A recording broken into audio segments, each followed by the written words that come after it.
নতুন বিতর্কে জড়ালেন কণ্ঠশিল্পী মাইনুল আহসান নোবেল। রাজধানীর কল্যাণপুরে উবার চালককে মদ্যপ অবস্থায় মারধরের অভিযোগে তাকে আটক করেছে পুলিশ। শনিবার ১৯ জুলাই রাতের দিকে নোবেলকে জিজ্ঞাসাবাদের জন্য থানায় নিয়ে যায় মিরপুর মডেল থানা পুলিশ। বিষয়টি নিশ্চিত করেছেন মিরপুর থানার ভারপ্রাপ্ত কর্মকর্তা সাজ্জাদ রোমান।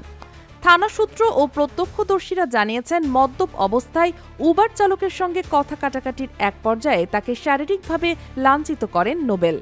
ড্রাইভার আকবর হোসেন জানান, উবার অ্যাপের মাধ্যমে একটি প্রাইভেট কার ভাড়া করেন নোবেল।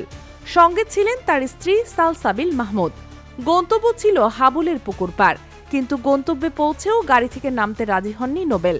উল্টো গালাগালি ও অদ্ভুত আচরণ করতে থাকেন। এক পর্যায়ে তর্কের মধ্যে উত্তেজিত হয়ে ড্রাইভারকে মারধর করেন তিনি। এতে স্থানীয়রা এগিয়ে এসে পরিস্থিতি নিয়ন্ত্রণে আনেন। পরে খবর পেয়ে পুলিশ ঘটনাস্থলে গিয়ে নোবেল সহ গাড়ি ও ড্রাইভারকে থানায় নিয়ে যায়। মধ্যরাত পর্যন্ত এ ঘটনায় কোনো মামলা হয়নি।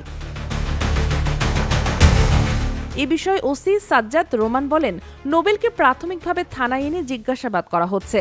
তার বক্তব্য অনুযায়ী পরবর্তী আইনানুগ ব্যবস্থা নেওয়া হবে। এর আগে গত ২৪ জুন নারী নির্যাতনের মামলায় জামিন পেয়েছিলেন নোবেল।